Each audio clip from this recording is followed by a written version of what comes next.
ശബരിമല സ്വർണ്ണക്കൊള്ളയിൽ മുൻ പ്രതിപക്ഷ നേതാവ് രമേശ് ചെന്നിത്തല നൽകിയ മൊഴിയിൽ വിശദ പരിശോധനയ്ക്ക് പ്രത്യേക അന്വേഷണ സംഘം.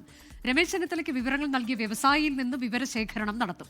അതേസമയം സ്വർണ്ണക്കൊള്ളയിലെ ഒന്നാം പ്രതി ഉണ്ണികൃഷ്ണൻ പോറ്റിയെയും മുൻ അഡ്മിനിസ്ട്രേറ്റീവ് ഓഫീസർ മുരാരി ബാബുവിനെയും 2 ദിവസത്തെ കസ്റ്റഡിയിൽ വിട്ടു. ശബരിമല സ്വർണ്ണക്കൊള്ളയിൽ രമേശ് ചെന്നിത്തല നൽകിയ മൊഴിയിൽ വ്യവസായിയെ സമീപിക്കുന്നതിൽ ഉൾപ്പെടെ രഹസ്യ സ്വഭാവം നിലനിർത്താനാണ് പ്രത്യേക അന്വേഷണ സംഘം ആലോചിക്കുന്നത്. സ്വർണ്ണക്കൊള്ളയിൽ പുരാവസ്തു കള്ളക്കടത്ത് സംഘങ്ങൾക്ക് ബന്ധമെന്ന ആരോപണത്തിലും അന്വേഷണ സംഘം വിശദ പരിശോധന നടത്തും. തൊണ്ടി മുതൽ കണ്ടെത്താൻ ശ്രമിച്ചാൽ മുഴുവൻ കാര്യങ്ങളും പുറത്തുവരുമെന്ന് അന്വേഷണ സംഘത്തിന് മൊഴി കൊടുത്ത ശേഷം കോൺഗ്രസ് നേതാവ് രമേശ് ചെന്നിത്തല പറഞ്ഞു. ഇന്നലെ ഞാൻ SITയുടെ മുമ്പിൽ മൊഴി കൊടുത്തത് ഏറ്റവും പ്രധാനപ്പെട്ട ഒരു കാര്യം അതുതന്നെയായിരുന്നു. എവിടെ ഈ സ്വർണം? ഏതായാലും ഈ കാര്യത്തിൽ കൂടുതൽ നടപടികൾ ഉണ്ടാകണം. തൊണ്ടി മുതൽ കണ്ടെത്താൻ ശ്രമിക്കണം. യഥാർത്ഥ കുറ്റവാളികളെ നിയമത്തിന് മുമ്പിൽ കൊണ്ടുവരണമെന്ന് ഞാൻ വീണ്ടും ആവശ്യപ്പെടുകയാണ്. കേസിൽ ഉന്നതരിലേക്ക് അന്വേഷണം എത്തുന്നില്ലെന്ന് KPCC പ്രസിഡന്റ് സണ്ണി ജോസഫും പ്രതികരിച്ചു.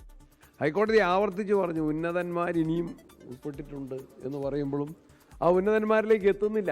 അതുകൊണ്ട് അന്വേഷണ സംഘത്തിന്റെ മുകളിൽ സർക്കാരിന്റെ നിയന്ത്രണം ഉണ്ടെന്നുള്ളതൊരു യാഥാർത്ഥ്യമാണ്. അതിനിടെ കേസിലെ ഒന്നാം പ്രതി ഉണ്ണികൃഷ്ണൻ പോറ്റിയെയും മുൻ അഡ്മിനിസ്ട്രേറ്റീവ് ഓഫീസർ മുരാരി ബാബുവിനെയും 2 ദിവസത്തെ SIT കസ്റ്റഡിയിൽ വിട്ടു.